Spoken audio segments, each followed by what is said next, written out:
Welcome to our channel English Family, where English becomes exciting. The world remembers Adolf Hitler as one of history's most infamous figures.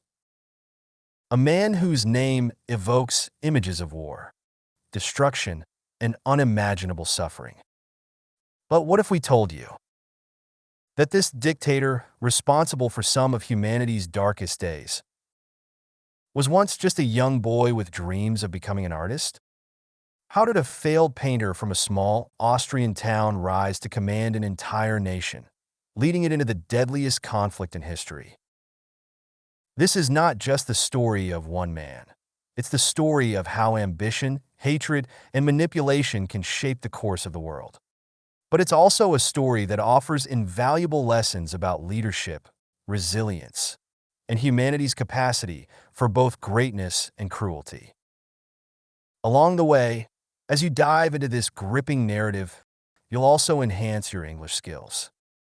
With its rich vocabulary, historical context, and engaging storytelling, this account will sharpen your reading comprehension, broaden your understanding of history, and inspire you to think critically about the power of words and ideas. Adolf Hitler's life began on April 20th, 1889, in Braunau am Inn, a small town near the German border. Born to Alois Hitler, a strict and ambitious customs officer, and Clara Polzel, a devoted mother, young Adolf grew up in a household filled with tension.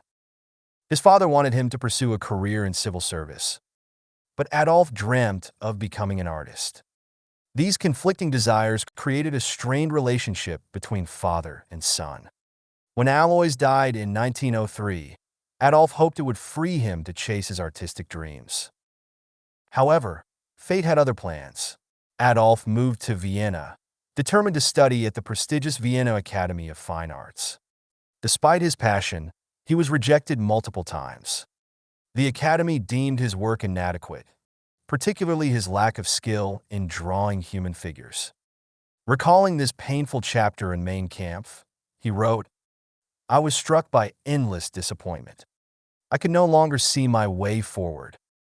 He became increasingly isolated, living in poverty and growing bitter.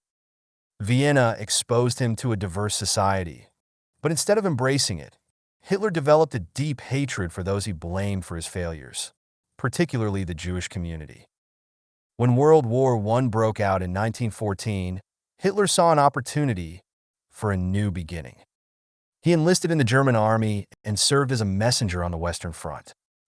The war gave him a sense of purpose and belonging.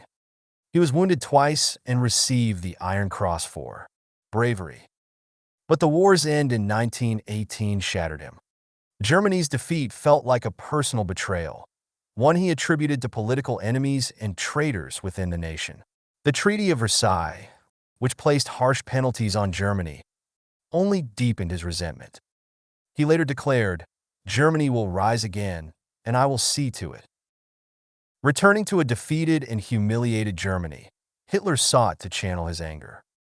In 1919, he joined the German Workers' Party, a small nationalist group.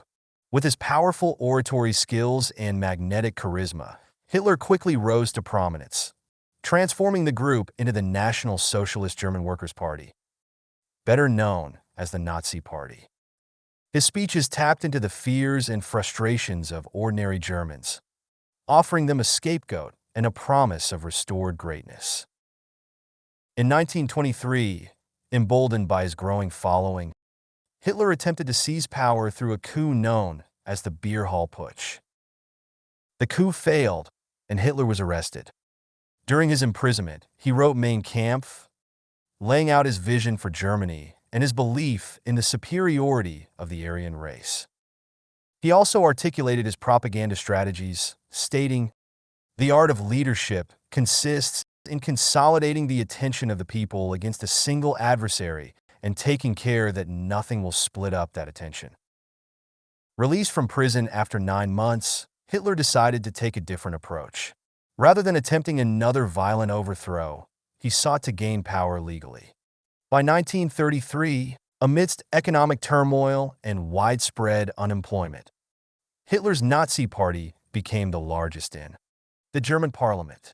Hitler was appointed Chancellor of Germany, a position he used to dismantle democracy. The Reichstag fire in 1933 allowed him to consolidate power, and through the Enabling Act, he declared himself Führer.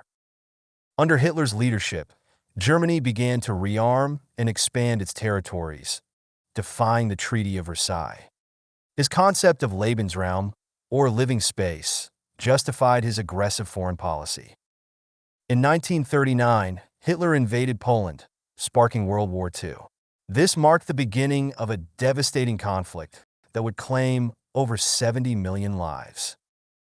But Hitler's ambitions went beyond military conquest. He orchestrated the Holocaust, a systematic attempt to exterminate Jews, Roma, disabled individuals, and other groups he deemed undesirable. 6 million Jews were murdered in concentration camps and ghettos, their lives stolen in one of history's greatest atrocities.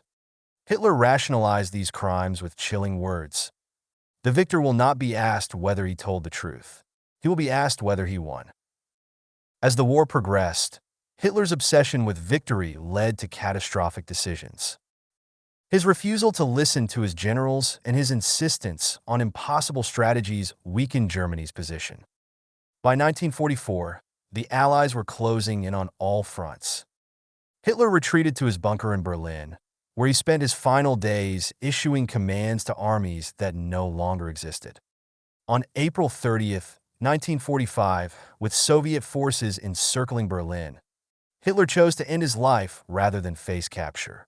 He shot himself in his bunker, marking the end of his reign and leaving behind a legacy of unparalleled destruction.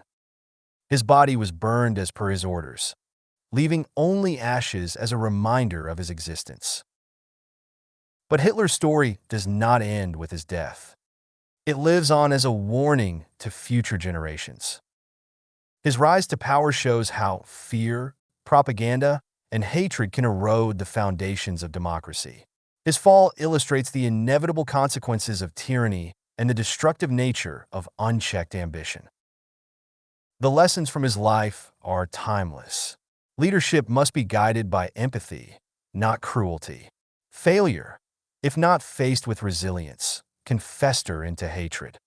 And history must be remembered, for as George Santayana famously said, "Those who cannot remember the past are condemned to repeat it."